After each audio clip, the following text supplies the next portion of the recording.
Assalamualaikum warahmatullahi wabarakatuh. Perkenalkan, nama saya Bain Indria Riguna Umarta dengan NIM A1A022059 dari Prodi Ilmu Ekonomi Studi Pembangunan.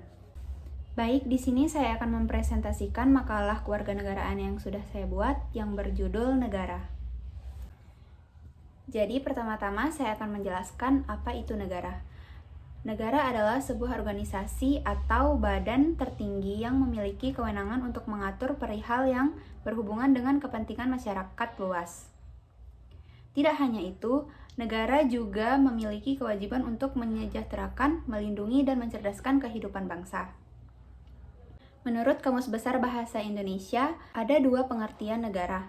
Pertama, negara adalah organisasi dalam suatu wilayah yang mempunyai kekuasaan tertinggi yang sah dan ditaati oleh rakyat. Kemudian yang kedua, negara adalah kelompok sosial yang menduduki wilayah atau daerah tertentu yang diorganisasi di bawah lembaga politik dan pemerintah yang efektif, mempunyai kesatuan politik, berdaulat sehingga berhak menentukan tujuan nasionalnya. Selain itu, masih ada juga pengertian negara dari para ahli.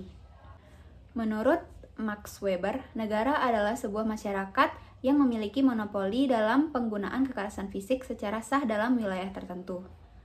Menurut Profesor Mr. Sunarko, negara adalah organisasi masyarakat yang mempunyai daerah tertentu di mana kekuasaan negara berlaku sepenuhnya sebagai suatu kedaulatan.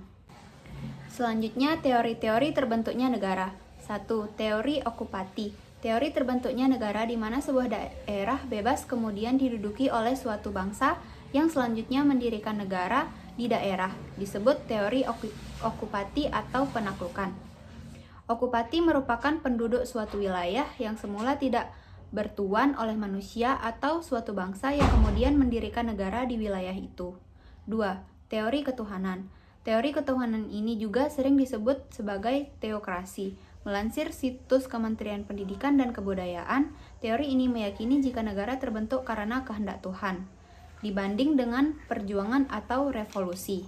Negara monarki umumnya percaya jika suatu negara terbentuk karena kedaulatan Tuhan. Contohnya, negara Inggris. Prinsip kedaulatan Tuhan bukan hanya pada perihal teori terbentuknya negara, namun juga pada landasan moral dan hukum dalam pemerintahan. 3. Teori perjanjian masyarakat. Teori perjanjian masyarakat juga dikenal sebagai teori kontrak sosial. Artinya, suatu negara terbentuk karena adanya perjanjian antar masyarakat. Jean-Jacques Rousseau menjelaskan jika keadaan masyarakat sebelum terbentuknya negara adalah hidup secara individual, bebas, dan sederajat. 4. Capacity to enter into relation with other states. Kemampuan untuk mengadakan hubungan dengan negara lain.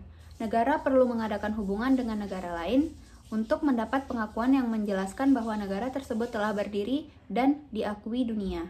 Unsur penting berdirinya suatu negara ini bukanlah syarat mutlak yang harus segera dipenuhi, namun bisa dilakukan untuk menjalankan hubungan internasional demi mencapai kepentingan nasional.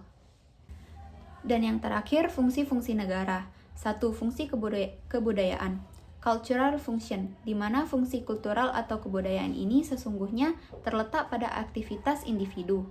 Karena itu, negara harus hanya memajukan dan mengintensifkan saja usaha-usaha yang dijalankan oleh rakyat dalam aktivitas budaya. 2. Fungsi kesejahteraan umum.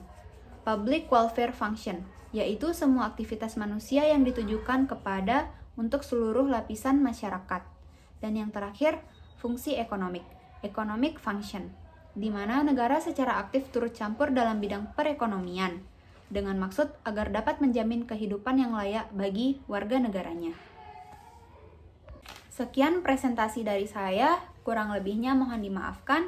Saya ucapkan terima kasih dan wassalamualaikum warahmatullahi wabarakatuh.